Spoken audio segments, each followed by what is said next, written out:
Pumpkins, up in pumpkins and churches before.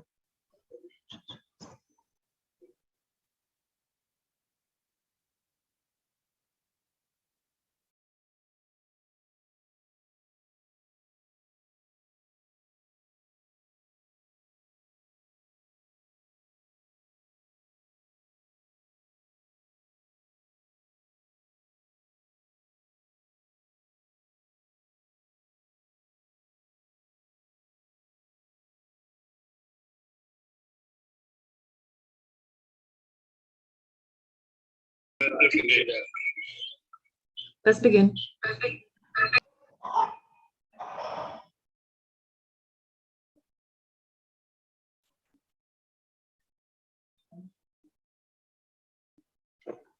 Right, everyone. Good night. Can we begin now? Did we have the cue to begin? You're all Yes, clear. let's begin. Okay. Good evening, everyone. Reverend Tyrone Hunkins, our moderator for tonight. We welcome all of you to our second Lenten teaching service. And we will begin with devotions. Our devotions will be led by Sister Pauline Locker and our local preachers. And I now invite her to lead us in devotion. Sister Locker. Good night, everyone. We'll start our devotions with the hymn number 223 in Voices in Praise, verses 1 and 2, please.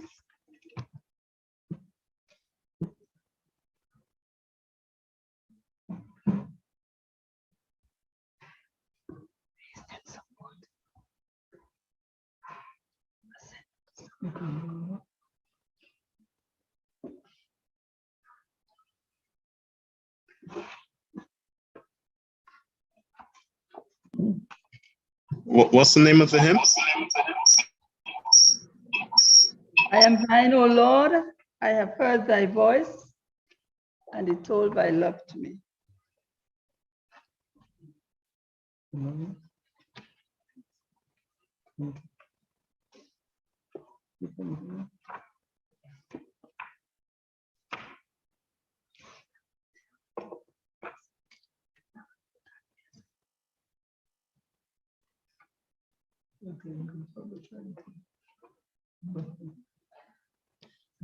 I am thine, O Lord, I have heard thy voice, and it told thy love to me. But I long to rise in the arms of truth and be closer drawn to thee. Draw me near, nearer, blessed Lord, to the cross where thou hast died. Draw me nearer, nearer, nearer, blessed Lord, to thy precious bleeding side.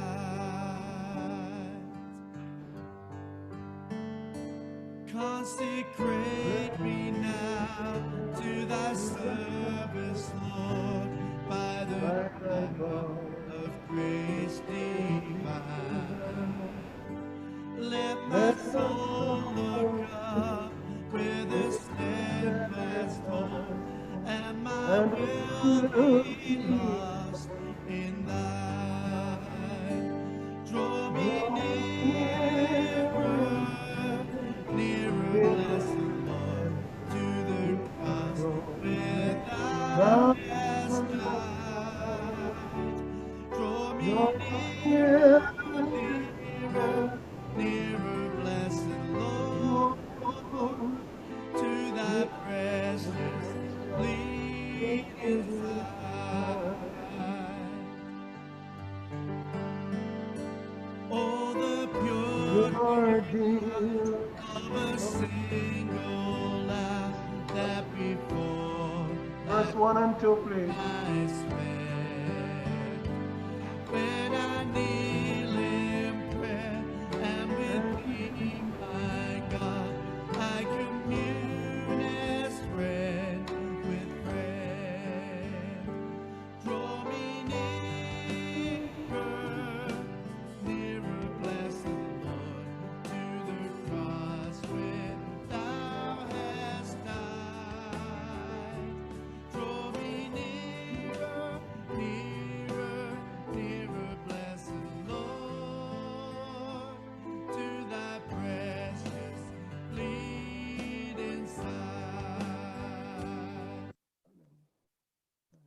Thank you. Our scripture reading for tonight comes from St. Luke chapter 5, reading verse 36 to 39.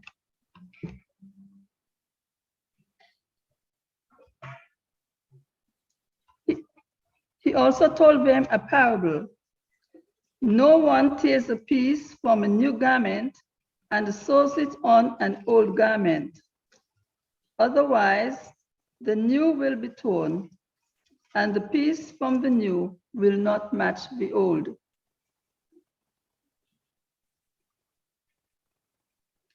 And no one puts new wine into old wineskins. Otherwise, the new wine will burst the skins and be spilled, and the skins will be destroyed. But new wine must be put into fresh wineskins. And no one, after drinking old wine, desires new wine, but says, the old is good. This is the gospel of Christ. Yes, with Christ, Lord.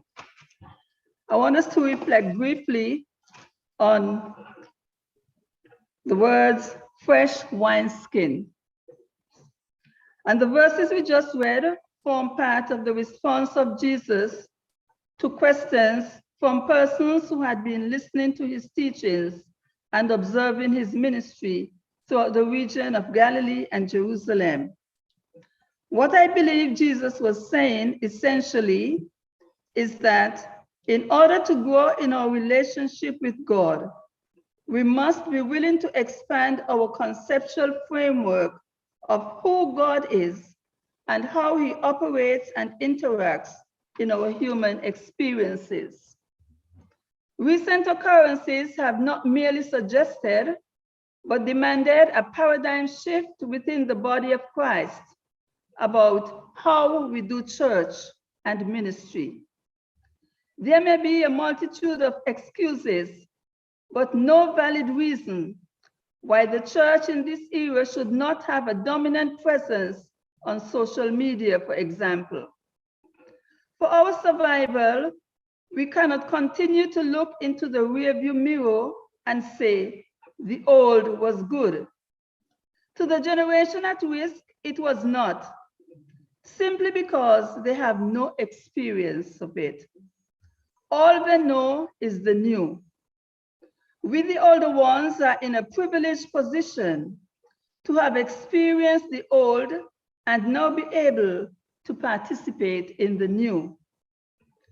Just as to the religious establishment of his day, Jesus was the enigmatic quantity that totally disrupted and challenged their accustomed and familiar ways of worship and approach to God.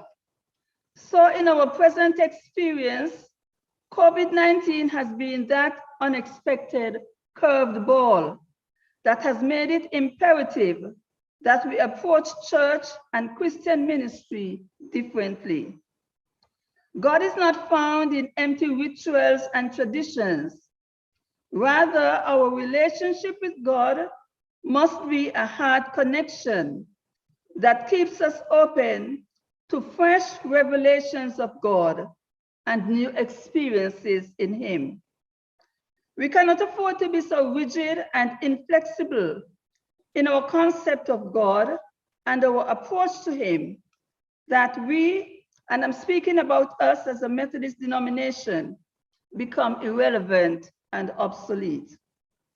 We are called to value the merits of the old while embracing the opportunities of the new in order to increase our efficiency and effectiveness as Christ's agents in the earth.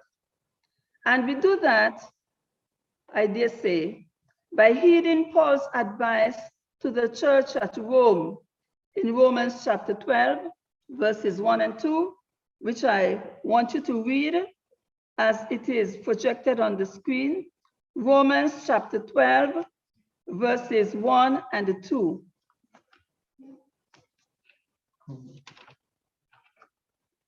Where Paul says, I appeal to you, therefore, brothers and sisters, by the mercies of God, to present your bodies as living sacrifice, holy and acceptable to God, which is your spiritual worship. And verse 2 in particular says to us, do not be conformed to this world, but be transformed by the renewing of your minds, so that you may discern what is the will of God, what is good and acceptable and perfect. I invite you now to bow your heads with me as we go to God in a word of prayer. Father, we thank you that you are a God who continues to reveal yourself to us in every situation and circumstance of our lives. As we, your people, we commit ourselves to worship and service. We ask for the divine direction of your Holy Spirit, that we may see the opportunities in the obstacles that confront us. We ask that you would give us a willingness to change for the betterment of the church at large and of our communities in general. We pray tonight that as we continue to listen to your word, that you would direct our steps, direct our thoughts, and give us the will and the courage to do what you ask us to do to the best of our abilities. In Jesus' name we pray. Amen. We close with verses 1, 4, 5, and 6 of the hymn number 233 in the VIP. Number 233, verses 1, 4, 5, and 6. Take my life and let it be consecrated, Lord, to thee. Take my moments and my days. Let them flow in ceaseless praise.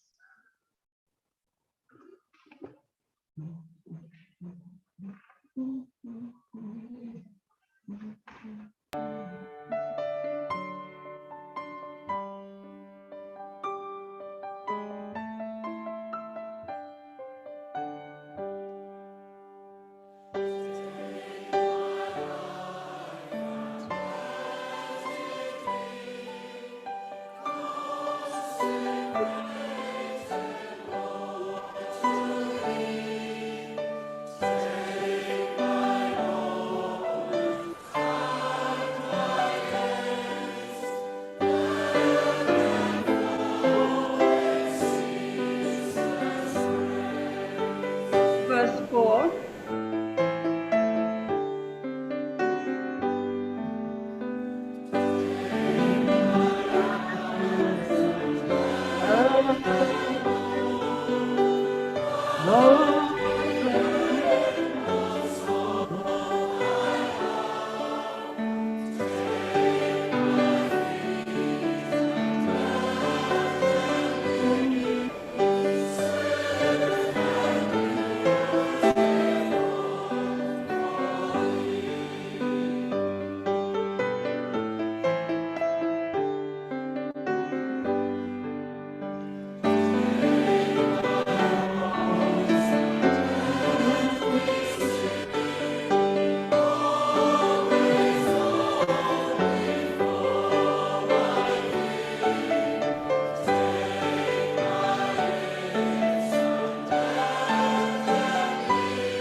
Thank you. I now turn over to Reverend Hankins.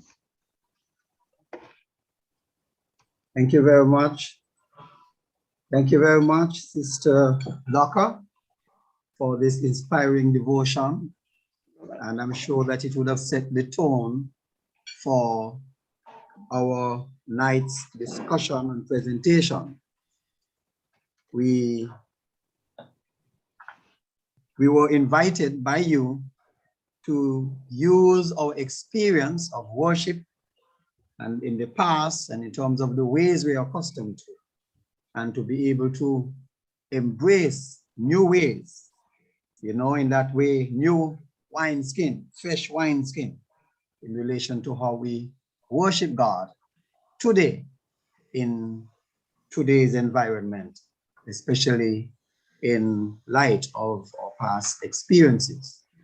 And I think that would mean coming out of the, well, because of the COVID experience and how we have been led to or forced to worship. It is indeed very appropriate for us today. And I'm sure that we'll continue to reflect on that. Thank you for setting the tone for our topic today is changing obstacles into opportunities, renewal of our minds, changing obstacles into opportunities, renewal of our minds. And I'm sure that our presenter will have much more to add to what have been said in our devotions. So as a way forward, I'm going to just introduce our speaker for tonight. After the introduction, the speaker will make the presentation. And after that, well, the speaker would say a preference as to whether, I'd ask the speaker to say whether you prefer questions to be asked during the presentation or at the end. So let me introduce the speaker, and the speaker will therefore guide us. Our speaker for tonight is Michelle Delacroix Blake, MSc. She comes to us with a master's degree in counseling from the North Carolina A&T State University, which she had obtained in 1995. In terms of her current job and her responsibilities, I share a bit with you. Michelle Delacroix Blake is the Director of Counseling Department in the Ministry of Social Development, Community, and Gender Affairs here in St. Kitts. Oversees counseling programs and interventions offered, and she supervises the counselors who work in this system. She's the direct supervisor for the Family Matters Program counselors. This involves day-to-day supervision of cases.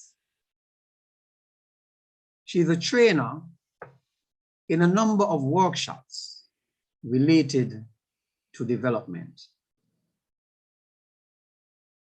She's a trained mediator working in the High Court, trainer for substance use disorder professionals, she trains groups locally and regionally to provide intervention services for substance abusers. This certification is through ISSUP, which means International Society of Substance Use Disorders. I guess that should have been UD. use disorders. Open line facilitator of UWI's or UWI's master's program in counseling. She's facilitator for numerous workshops and presenter on numerous psychoeducational topics. She's an executive member of the St. Kitts Mental Health Association. And one thing on the paper, or that's not on the paper, she is a former co-student with me. We shared sixth form together. It is with great pleasure I invite to speak to us on the topic, changing obstacles into opportunities, renewing of our minds. To speak to us, let us welcome with open arms and with hearts of love, none other than Michelle Delacodre Blake. Okay, all right. Good evening, all, and thank you, Reverend Tyrone, my old classmate, for that introduction. You let out our secret there. Okay, I will take it back. All right, okay. So I need permission to share. Let me make sure that I have that permission.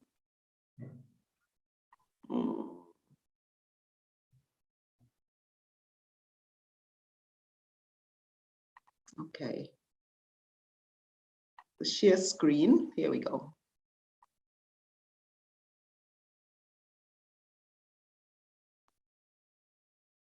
All right, people can see that, right?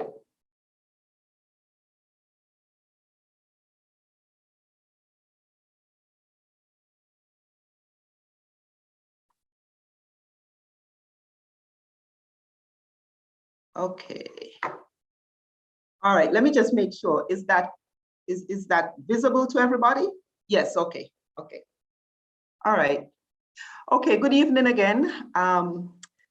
We are going to be speaking this evening about this topic here, transforming obstacles into opportunities, basically looking at the renewing the mind part of it. So Reverend Hunkins asked for my preference when he was introducing. And I think I prefer if people were to put what they wanted to ask in the chat as we go along. I think I may have to ask someone to perhaps keep abreast of what's happening in the chat, and so that I could be apprised as to what questions come there. I think it's easier to go that way. So we'll try it that way. All right. So someone keep abreast of what's happening in the chat for me and bring me the questions. So this evening, for about 20-25 minutes, half an hour, we'll discuss obstacles, mental health and obstacles, mental health and opportunities, and reframing. Because really, my discussion here tonight is from a mental health perspective, because that is what I do. So we're going to be looking at what obstacles are, how they impact us, and what opportunities are, and the fact that they too impact our mental health. So I always like to start off with a quote, and we have here, "Every obstacle is an opportunity waiting to reveal itself."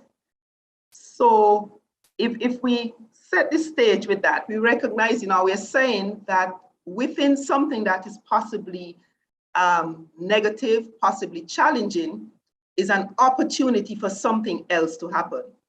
And I like to start off with something like that, which frames the whole discussion, because it's important for people to recognize that they have power in being able to determine how things impact them.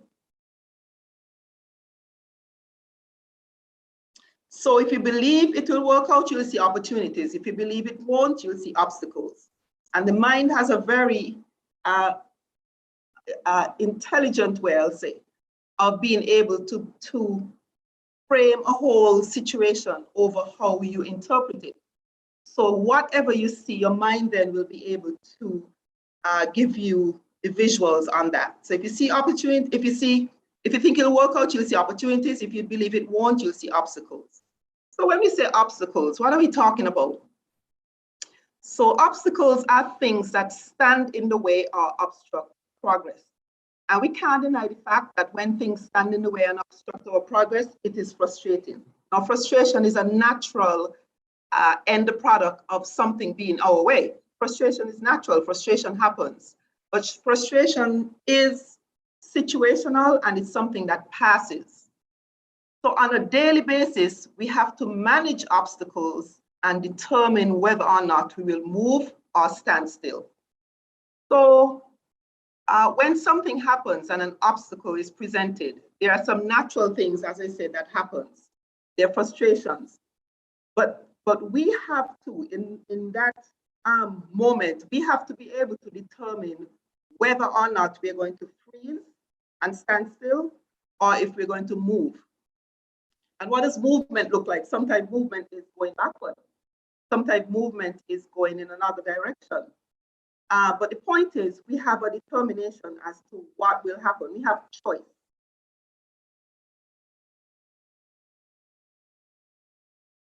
Now, obstacles present or represent a subjective experience, a perception of reality, and we have the power to change the meaning of that subjective experience.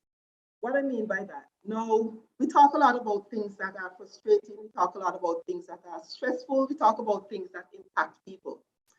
And we may hear about a situation and we describe the situation and we describe the situation itself as an obstacle or a stress or something frustrating.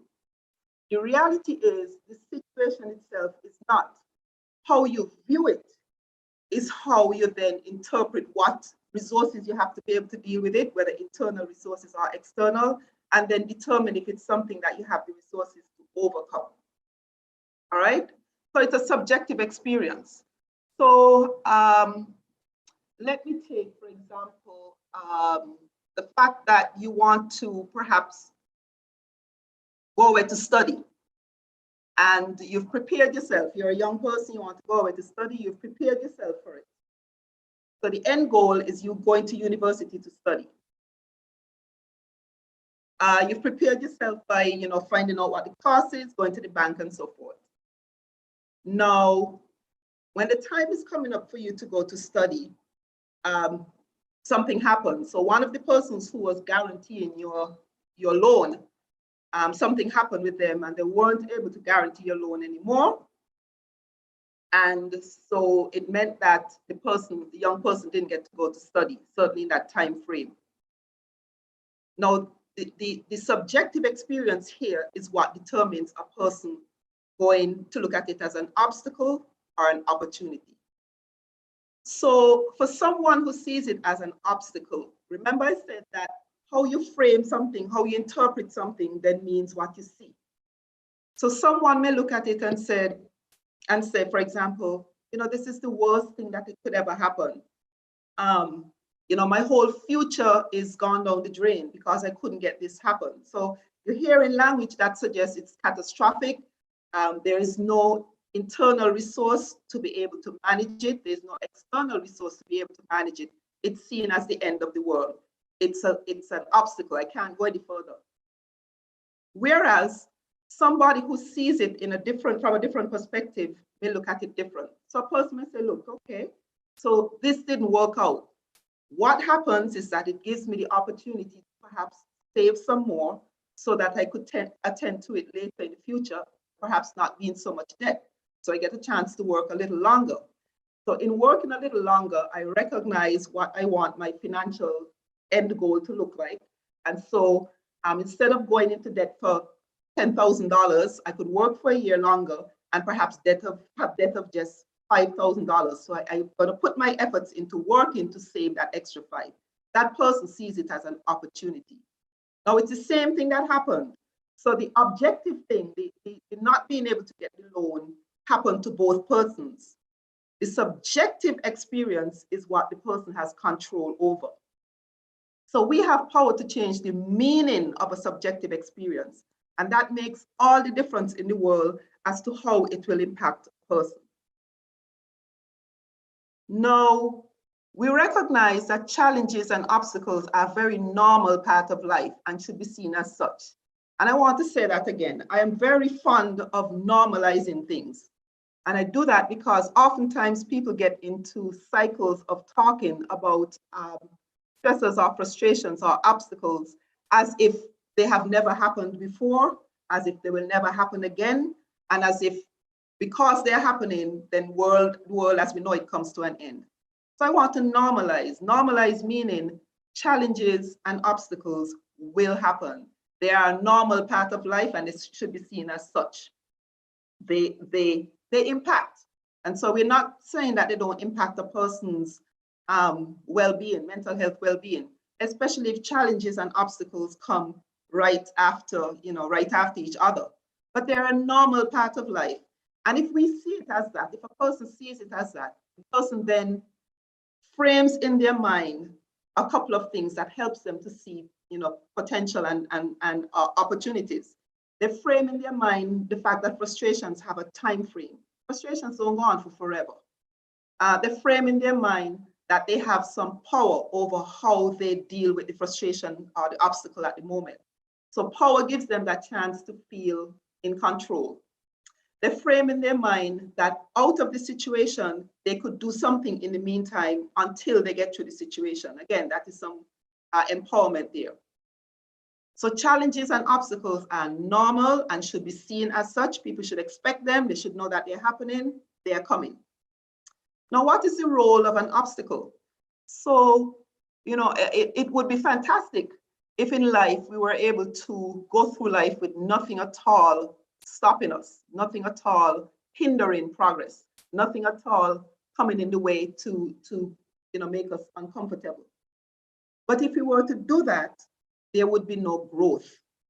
So if that were to be the experience, there would be nothing that pushes you outside of your comfort zone. Sometimes we look at how a person functions as like a rubber band. And if you could think in your mind of how a rubber band is, in its natural state, it's just a very small, item.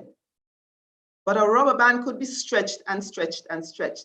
And it's in its stretching that is able to do much. It's able to encircle, a bunch of papers. It's able you're able to hold a lot of things together. It's in its stretching that its real use and intent becomes possible and becomes visible. So challenges in life do the same thing. They push us out of our comfort zone for us to be able to adapt and adjust and find ways. So challenges build ability to meet more challenges, because with each challenge that you're able to, with each obstacle that you're able to find a way, become creative to managing, you then become more confident, more able, more in tune to be able to meet more challenges. So it's self-fulfilling. Being engaged in a challenge or an obstacle makes you fully present and dedicated to dealing with it. So what does that mean? So we in mental health encourage people to deal with things in a fully present way. When you deal with something in a fully present way, it means that you are attending to it. You are absorbing it. You are figuring it out. The opposite to being fully present is living either in the past, all of those things that should have happened but didn't, and there's no way they're going to happen again, or the what ifs of the future. What if I don't make it? What if things don't work out? What if? Either space is actually very limiting. There's nothing you can do about the past. There's nothing you can do about the future. But when you engage in a challenge in the very present space, in a very present space, when you fully engage in the present, you become creative, you think, you become problem solving, you become aware, you turn in, you reflect, you introspect, in a dedication to dealing with it. So that is one of the roles of an obstacle. It makes you become present with something and work it through. Another role, taking action in challenging times support self-efficacy and self-responsibility. Now, self-efficacy is a term that we use that says that basically the more we believe that we are able to, then we will be able to. So remember, I talked about the fact that how you see something and how you frame it and how you interpret it then gives you the internal resources to be able to deal with it. So if you are in a situation, or if there's a situation that is challenging, if there's a situation in which an obstacle is in the way, your level of self-efficacy says, all right, this is the situation, this is the problem, this is what is happening, this is what I have to be able to deal with it. This is how I could attend to it. This is how I could problem solve it. I've problem solved things before. I've gotten through things before. So self-efficacy is the ability to remind yourself that you are able to reach the challenges and get through them. So again, why are obstacles and challenges in our way? The sense of pride and accomplishment that comes from getting through a challenge actually frees the mind and the spirit. So we're here talking about renewing the mind. When the mind is locked into impossibilities and negativity and cannot and will not, then with that comes a heavy burden. With pride and accomplishment, with trying, with pushing through, with encouraging self to see other perspectives, comes a sense of freeing of the mind, because it releases the self of having to hold on to doubt and fear and anxiety, which are very heavy burdens. All right, so out of that comes freeness, out of that comes a sense of empowerment. So unless we had obstacles, these things wouldn't happen, because there is no, if there is nothing to push, if there is nothing to make you introspect, if there's nothing to make you go inside yourself and see what resources you have, if there's nothing that makes you reach out for your resources, if there's nothing that makes you learn to problem solve, if there's nothing that makes you learn to see the power in your own ability to try something different, then there is going to be no opportunity that comes. There's going to be nothing that pushes you. So there is a role in dealing with obstacles and challenges, just generally. Now, obstacles to opportunities, and I saw this and I liked it. It says there's only a small degree of difference between a positive, optimistic perception and a negative, pessimistic one. So even though these two perspectives are polar opposites, they both often start with the same challenge. So what this is saying is, and if you kind of visualize in your mind, you're going down a road, and the road is the same road. Same road. And you get to a point where the road forks. On the left is optimism, and it's an optimistic and positive perception. On the right is a negative and pessimistic one. But the road started the same place. So anything, any situation that confronts us could be seen either as, or could be experienced either as an obstacle or an opportunity. They start at the same place. The degree of difference, as I said, come from several things, and we talked about some of these things. Now, let's look at the meat of it. So when we're talking about renewing the mind, so we talked a little bit and we put it in context, and we talked a little bit about what obstacles and challenges do. We recognize, as I said, that they serve a purpose. We recognize, of course, too, that too many obstacles and too many challenges coming at the same time without a break could have an impact on the individual. But we have to be able to, remember I normalized it, they are going to come. Obstacles come. So from the get-go, we have to believe that we have the power, we have the ability, we have the intention to be able to deal with obstacles. So let's look at some ways that we could use to renew the mind and make sure that we get from the experience what is most beneficial. The first thing that it has here is not to overreact. Now, the mind has some thinking fallacies that keep us in low mood or depression or anxiety. And I'll talk about some of the thinking fallacies. Some thinking fallacies include things like catastrophizing. So if something happens, it is the end of the world. It is the end of my world. Some thinking fallacies include things like seeing things only in either or. It's either black or it's white. It's either this or it's that. And what comes with that is if it's not this, if I'm not able to get through it, if it's not on the positive side, then it's the worst thing in the world. It's negative. So it's either or. Another thinking fallacy is filtering. Filtering means that with all of the positive things that are going on around a person, the person is only able to hone in and zero in on the negative things. Now it means then, and I'm just giving these as a couple of examples, it means then that situations, if they filter through these thinking systems, a person tends to overreact. And if you overreact, well, basically what you're saying is you're putting all of your energies, all of your thinking, all of your fears into a worst possible outcome. And if that is the case, then there is no room to see opportunity in that. So once you get into the point of overreacting when it comes to an obstacle or a challenge, it is the worst thing that could ever happen. It will never be good again. I can't believe that this has been the thing that happened to me. If you overreact and you don't leave room for seeing how you could sort of manage things back in the middle, then that is food for an obstacle to remain an obstacle, a challenge to remain an obstacle. So we're saying when it comes to renewing your mind, do not overreact. Recognize that everything passes. Everything is for a time. Everything has with it some level of frustration and concern, for sure. But there are also opportunities, so don't overreact. Accept present moment reality. And that means, so in dealing with an obstacle or a challenge, accepting present moment reality, I just talked about it.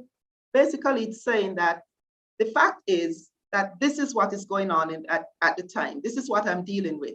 So I'm not minimizing it. I am not catastrophizing it. I am not overextending it. I am just dealing with the reality of the moment.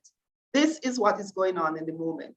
Now, one of the things that's important to do when you accept present moment reality is you frame the language as such.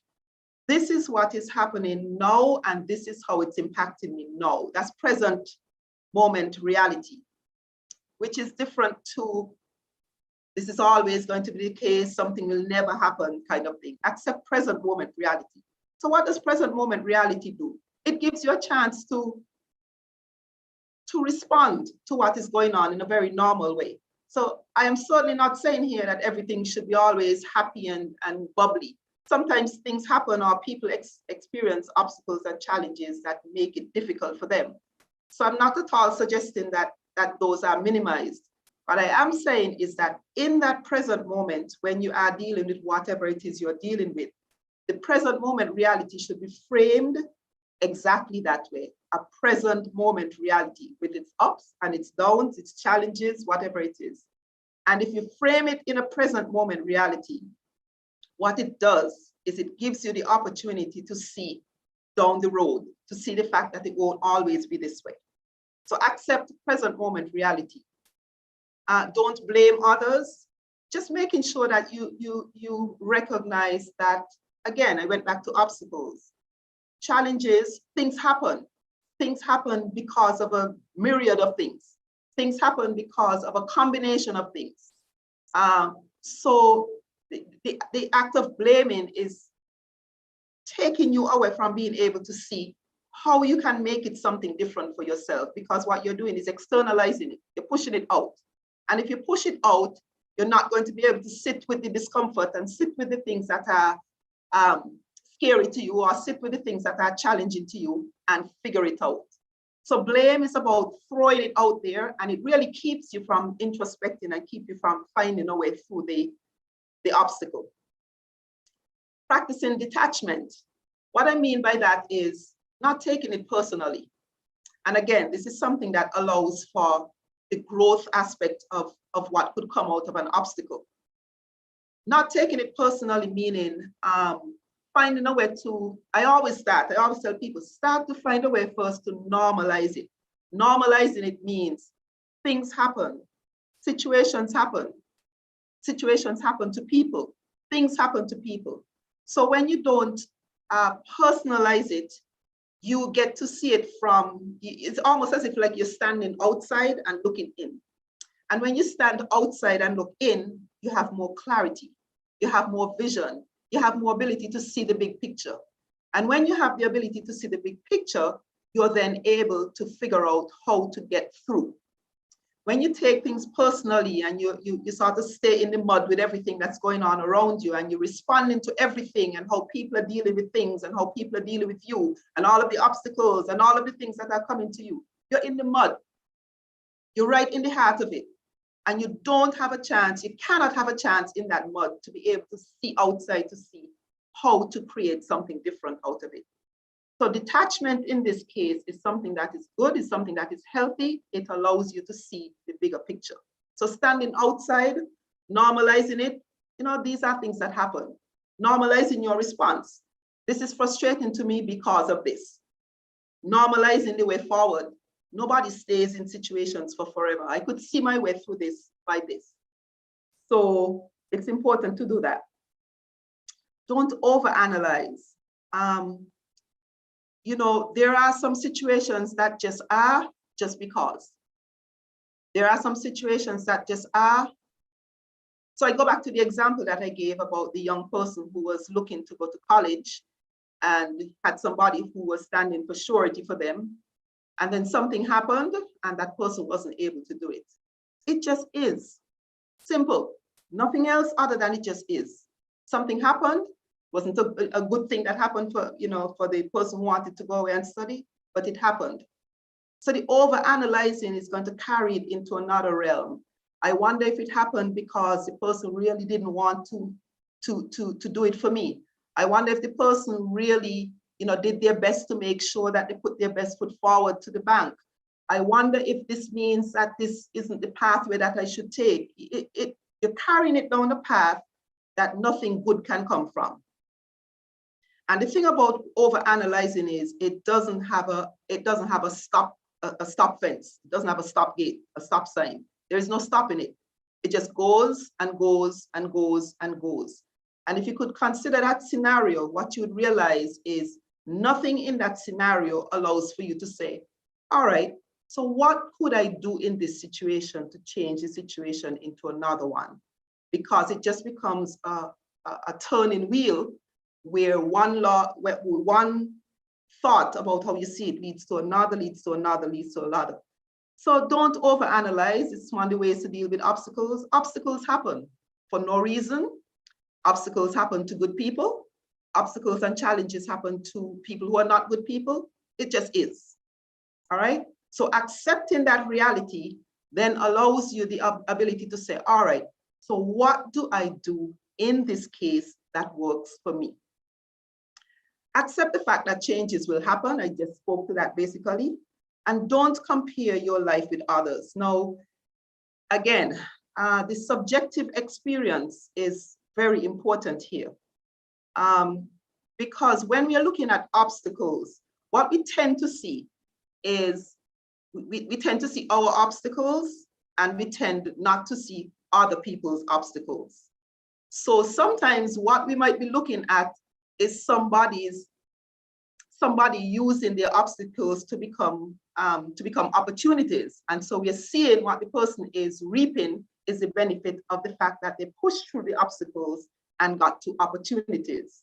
Sometimes we don't recognize that that happens. And so what we see is the person reaping the benefit. And so we think, here I am in my situation with my obstacle, and that person is having it so good over there, not recognizing. Remember when I talked about the road being the same until it got to the fork, not realizing that both of you went on the same road and you just took different paths when it forked. So not comparing yourself with others, because comparison takes you away. Again, it's something like blaming, puts you outside of your space. So comparison it makes you look at the superficial things that are there in the obvious space. It doesn't allow you to see the work that that person put in to get them to the point of the obstacle. It doesn't allow you to see how they face their challenges. It doesn't allow you to see what they battled with and what they chose. So it really is something that presents a false narrative of what is. And it puts you in a place where you think that your experience is different and worse. And so you put that subjective judgment in there, and it takes you away from being able to see opportunities for yourself. So I saw this and I liked it. So the whole idea, when we looked at how things impacted people and obstacles, A leads to X, which means something happened, leads to stress, right? A leads to X, something happened, leads to stress. Then we recognize along the way that that wasn't it. And I go back again to the subjective experience of how people interpret things. If it is that A always led to X, everybody would have the same response to obstacles. Everybody would have the same response to frustrations. So if an upcoming hurricane, which is the event, equals stress, then everybody in the path of a hurricane or in the hurricane, when there's hurricane coming, everybody would be stressed. And we recognize that's not the case. Why are some people stressed and some people not? That is because, so here's a new idea. A is the event, that's the hurricane. B are the resources, internal and external. So my sense of saying, look, you know what, I could control what I could control. I can't control certain things. That's an internal resource. That is my own resilience. External resources could be that I have a very good, for example, insurance policy that will take care of everything. So the event, the resources, I see that I have the resources, the meaning. So I may put the meaning on it and say, look, it's hurricane season, hurricanes happen, they're not the end of the world, I'll get through it. So the meaning for me is not catastrophic, which then leads to whether or not I am stressed. So that's how obstacles happen. The obstacle is the thing. That's the objective thing. That's the thing. The obstacle is there. The resources, what I have to deal with it, what internal resources. Internal resources could be my outlook on life, my personality, how I see things, my previous experience, how I perceive things. And then external resources, what support systems I have, what monetary systems I have, what connections I have to resources. And then the meaning, how I interpret that. And at the end of the day, everyone, I want you to recognize that C is the most impactful thing we have. All of us have the ability to take something and make it mean whatever we want it to mean.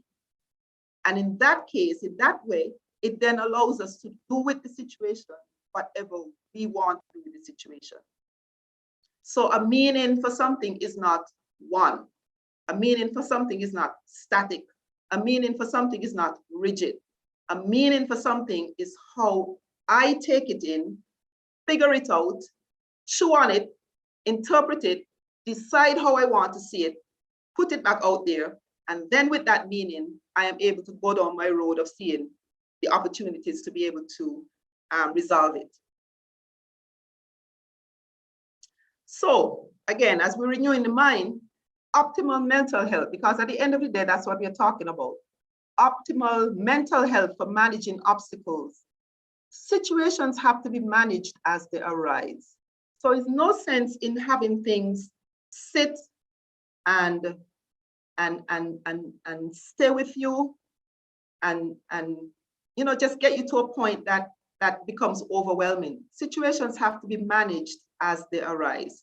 And as you manage each situation, as you manage it, because managing it means that you find a way to push through and get on. I remember a couple of slides back, I talked about self-efficacy. The more you are able to manage a situation, the more you then think, I can manage other situations. So as you manage situations as they arise, you have the benefit of being able to put all of that present, again, remember I talk about being present with a situation, put all of that present energy into resolving that situation. And then that is behind you. And you have, of course, the effect, you carry it on, when the next situation that arises, you recognize that I've dealt with a situation before, I can see my way through it, and then it becomes just a spin-off effect there. So again, in terms of optimal mental health for managing, so that the mind could be renewed, always adjust and adapt. Always adjust and adapt. There is nothing that is written in stone, unless, of course, we're talking about death. Death, I think, is the only thing that's written in stone. Everything else, you have to adjust and adapt. Now, the thing is, human beings, just by nature, are able to adjust and adapt. We have that built-in resilience. Now, we recognize that sometimes people's life experiences have beaten them down so much so that sometimes adjustment is hard. But we at core have the ability to adjust and adapt to situations. So we have the ability to say, okay, this is what I wanted. This is what I planned. This is what I hoped for. This is what I am getting. So what do I do with what I am getting? How do I fit this into me and me fit into it? We have the ability to adjust and adapt. So, and we need it for optimum mental health. Again, optimum mental health for managing obstacles, recognizing that adjusting and adapting are constants in life. You don't adjust and adapt once and say, well, I adjusted to that and I don't know why I need to adjust something. And it's a constant in life. It's not a static situation. It's dynamic. So remember at the very beginning, I talked about the fact that it's almost like it's like a movement, like a river. It's always moving. And as you're constantly adjusting and adapting, you're constantly learning about your capabilities and abilities, because adjusting and adapting forces you, encourages you to push, to get something else, to find something else. And out of that, opportunities present themselves. So we have to recognize that that is there. We have to have the ability to reframe, and this is where our power lies. Now, reframing does not mean that you minimize the situation. Reframing does not mean that the situation hasn't impacted you. Reframing does not mean that you're not looking at it with the importance that it has. Reframing means you are choosing to see the other aspects of it. So I like to do this visual when I have a space to do a visual with this, but you could use your imagination in this. Let's just say, for example, you have a picture of a yellow flower. So in your mind, just think of a picture of a yellow flower, a huge yellow flower. And that yellow flower, so it's a picture, and you have that picture on a black background. So picture in your mind a big yellow flower, picture on a black background with in a black frame. So I've set it up. Yellow flower, black background, black frame. Now the picture of the flower is the thing. That's the event. When I went back here and I talked about the event, that's the A, that's the thing. That's not going to change. That is the thing.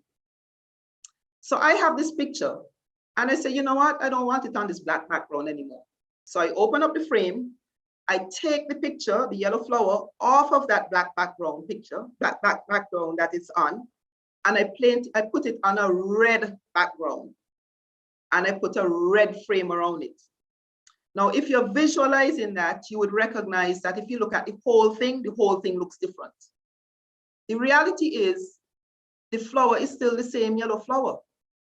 What you've done is taken it off of the black background and the black frame and put it on a red background and a red frame. And just like that, the whole picture looks different. And that is what reframing is. And we have the power to do that.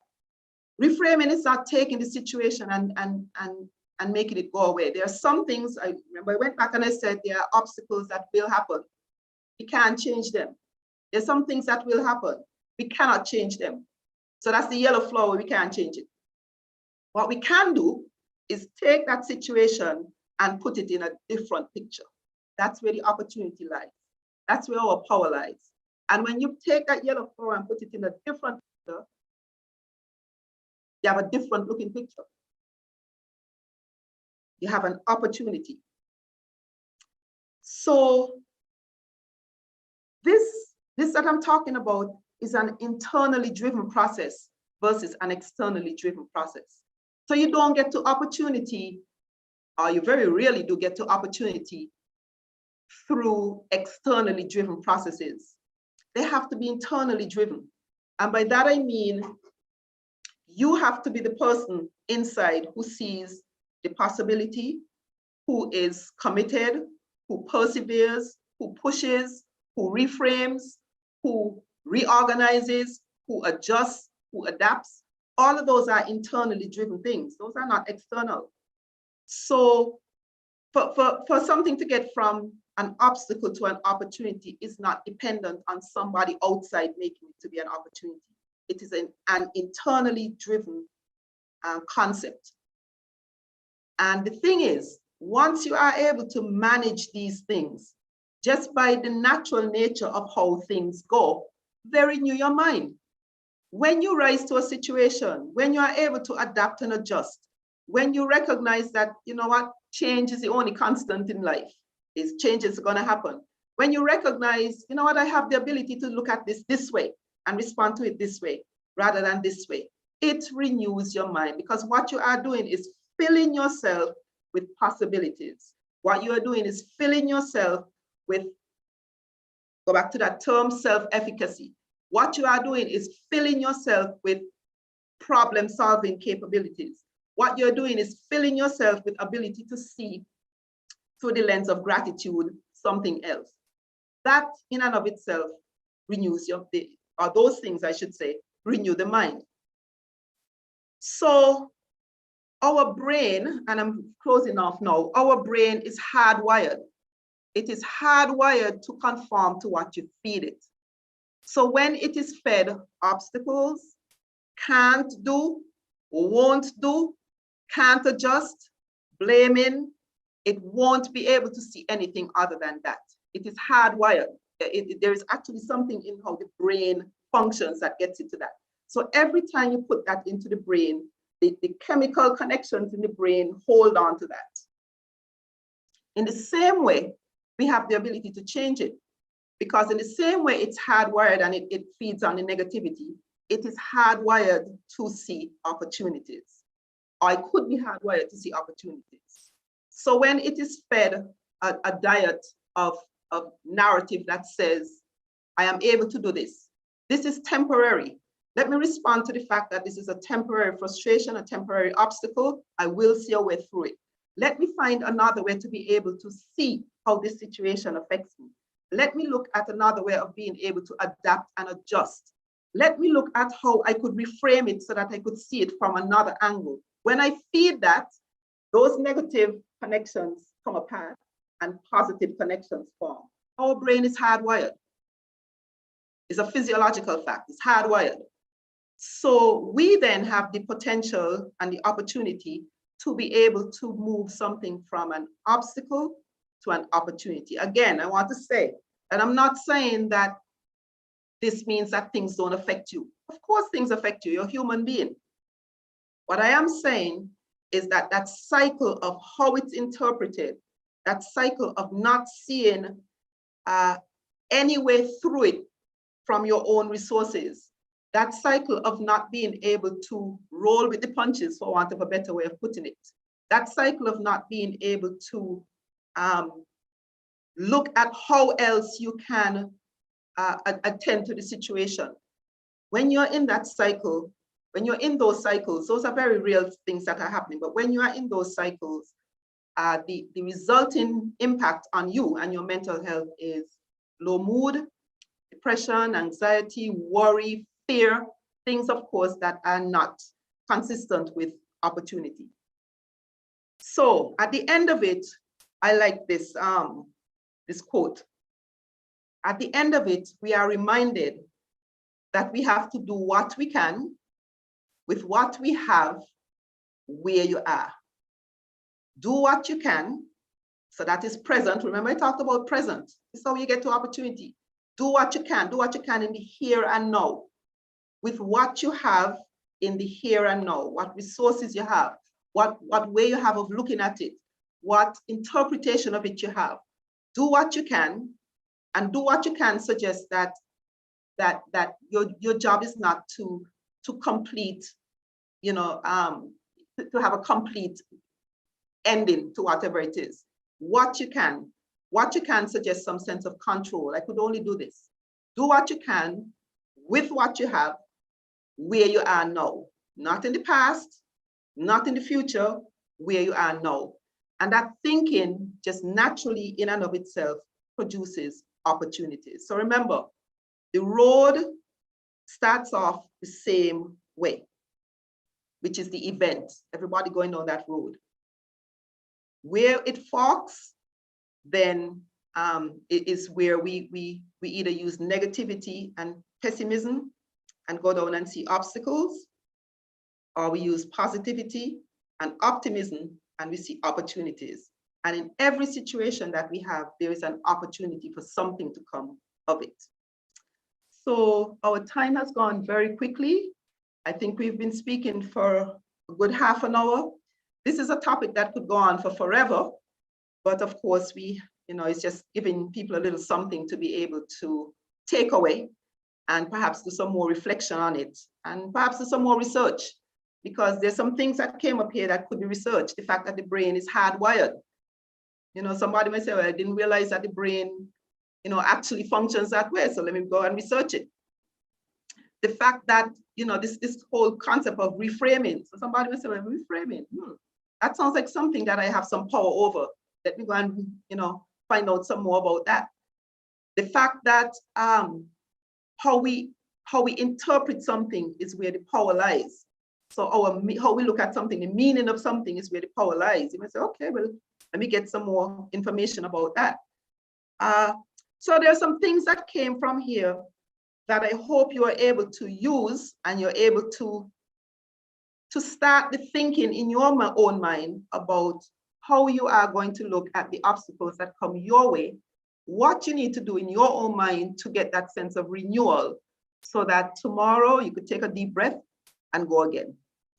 And so that, ladies and gentlemen, brothers and sisters, is my presentation for this evening.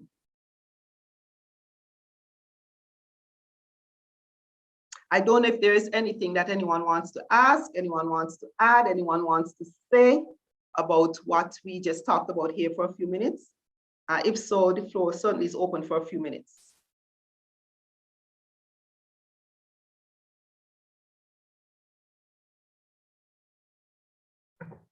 Okay, while you're thinking, I just want to say I rather enjoyed this presentation. It's so very clear and very, very helpful.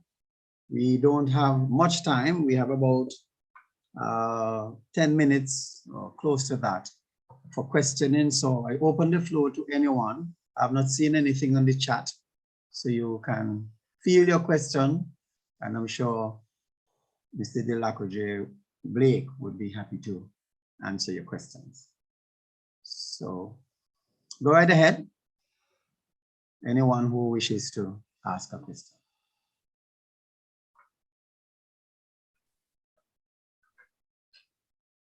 Okay, so someone said that they enjoyed the presentation, so that's good. And that always means that when there is anything that gives you food for thought, it's just like you're feeding yourself a little tidbit. And as I said, it allows you to go on to look for some more information. So thank you for that. And I hope that it allows you to do some further research.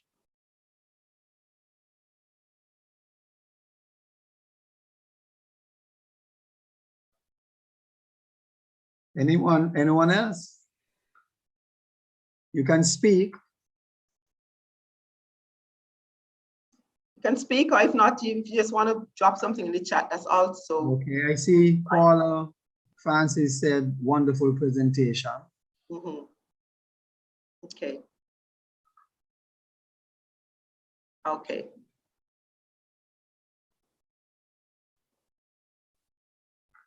That's fine. Sometimes people are just at that point of listening and taking in.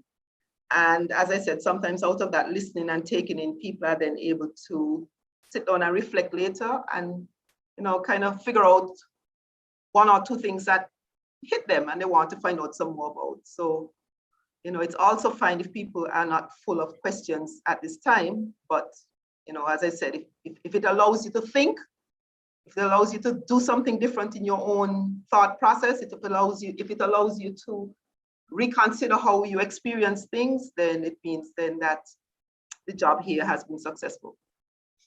I wonder, the presentation was really wonderful, and it left me wanting more.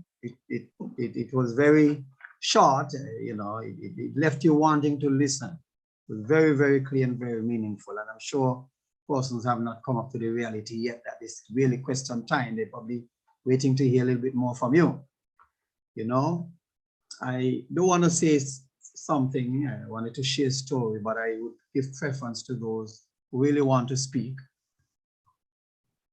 But instead of waiting, I will start to share my story, and please, anyone, just feel free to interrupt if you have a question, but I don't want to lose the opportunity to share what I'm saying. Please feel free to say, even in the middle of what I'm saying. But while you're thinking and in the quiet, I just want to say the presentation really reminded me of a story. What I'm saying. While you're thinking, somebody wants to say something. I just want to say the presentation really reminded me of. Oh, that's nice. Someone has their hand up, Reverend Mark Christmas. Okay, just let me see. That's the first. Yes, good night. Just noting some of the things from, let me start by saying thank you for the presentation, Mr. Michelle. You do have some support in the chat on YouTube where persons are giving the approval. Excellent, great presentation. They have not asked questions, but they have expressed their expressions in terms of the great presentation. A question I just have though is, in the renewal of one's mind, one of the things persons are challenged with over the past 2 years in particular is the amount of loss experience.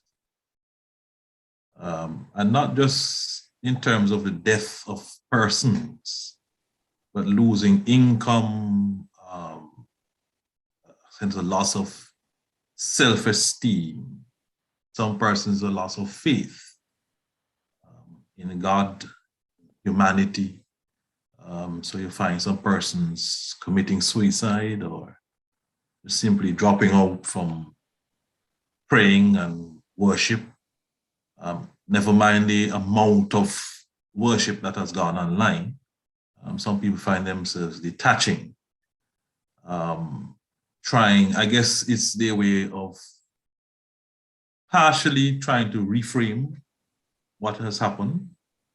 But I'm guessing that with loss, you do have to reframe because they come with losses. So what would you to say to those persons?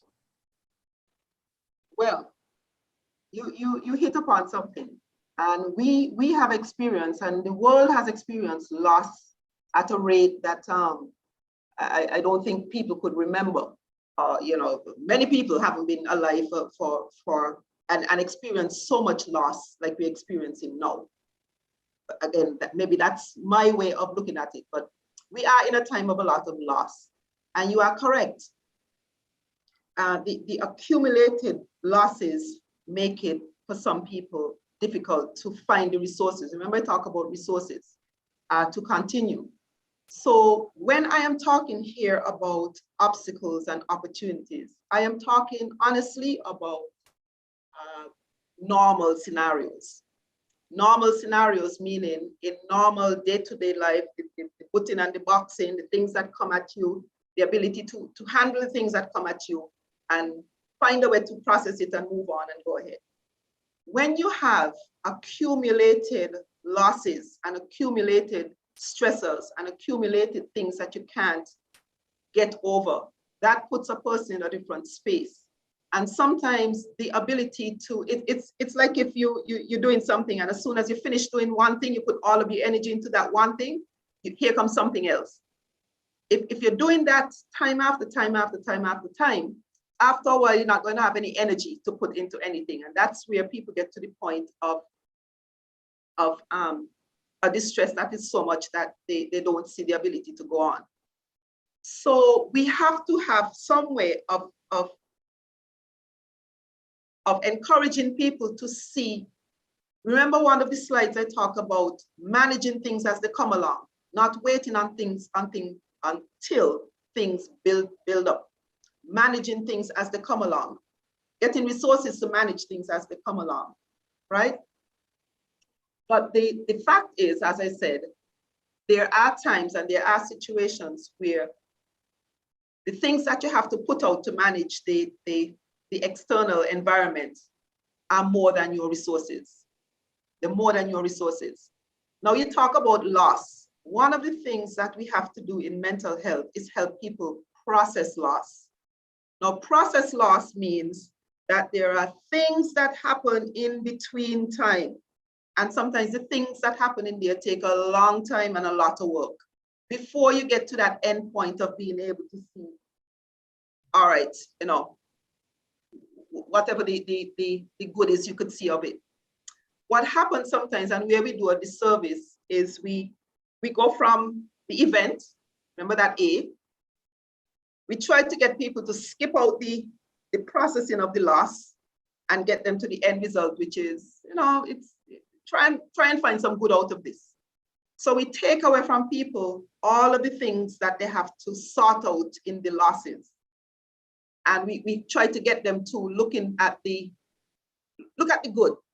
So something happened, you've lost something, you know, well, at least out of this, you could look at the good, without recognizing all of the ways in the middle, that big chunk of time in the middle that the person has not gotten a chance to deal with.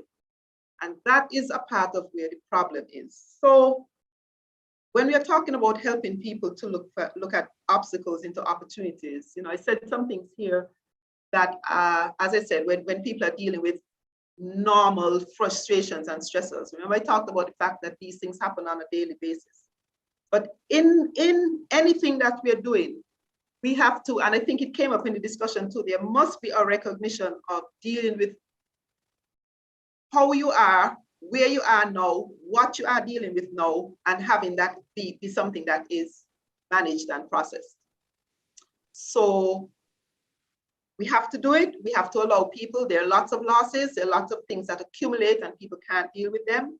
But I think what we have to do is get people to the point of recognizing that it's okay to mourn the losses before getting them to that point of, you know, well, it's for the best. Sometimes we hear that, sometimes I hear that. Something happened, oh, well, it's for the best. Well, it's not for the best for me because this is happening to me. And so we get them to it's for the best, which is where we want them to see the opportunity before they get through the present situation and the impact of the present situation. So it's about reordering some of that. Yes, it's important to help people be able to see through the circumstances. It's important to get people to be able to see can do, but at the same time, there must be a balancing of the fact that in the present moment, what am I dealing with in the present moment that needs to be attended? Thank you very much. Anyone else?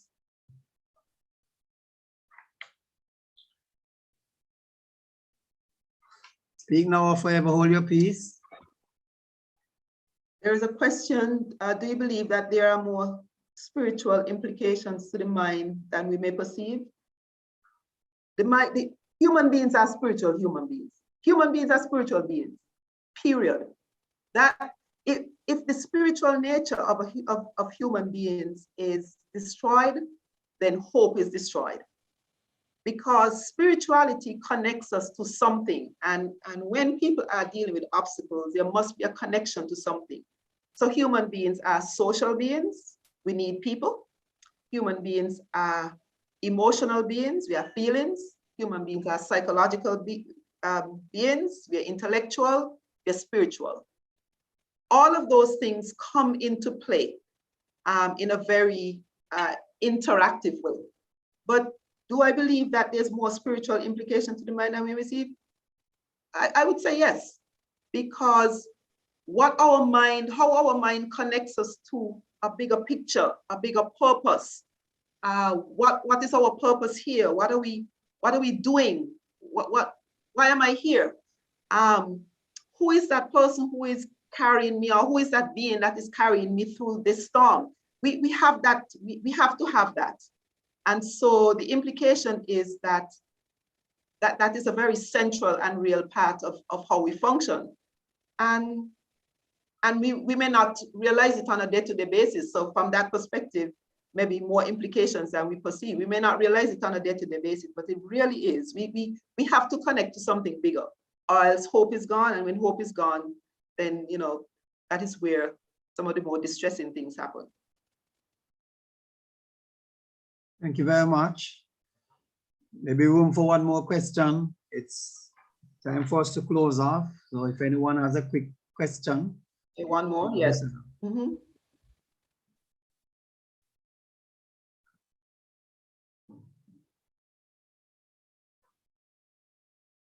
What are some of the signs you should look for to know that you are unable to deal with an obstacle on your own when your resources are not available? When something is affecting your day-to-day living, a frustration shouldn't affect your day-to-day life. A frustration should affect the moment and be a response to the moment. If it's affecting your day-to-day life, it's affecting your ability to interact, if it's affecting your social connections, if it's affecting your spiritual life, it's affecting your work, if it's affecting your ability to function in the other and very real and meaningful aspects of your life, then that's when you know that you can't deal with the obstacles on your own and that you don't have the ability to move it to resources. Yes. Okay. All right. Okay. Well, I think we need to wrap up. I started saying that I wanted to share a story because as you spoke so very clearly, it showed that so much of how we deal with our challenges, our obstacles, really lie within ourselves and how we interpret what happens to us, the events of our lives, and of course, the resources that we have. And as you spoke, a story came to my mind. It's a story about two frogs, and both fell into a batter, you know, a cake batter. Somebody was mixing up a bowl of batter, and both frogs fell in. One decided, okay, I fell into the batter, I cannot swim, so I might as just well lie down and drown. That's how we decided to deal with it, and that's exactly what happened. The other one could not swim either, but the other one started struggling. He said, well, look, if I'm going to drown, I'm not going to drown without trying. And he kept struggling in the battle with an effort and with a determination. I must get out of this bowl of battle. And in the process of the struggle, the battle became thicker and thicker and thicker. And that avoided him from drowning, and he was able to get out of the battle. And that came to my mind in that, yes, we go through the same events in life, but it is what we put in our mind. You talk about the negativity and the positivity.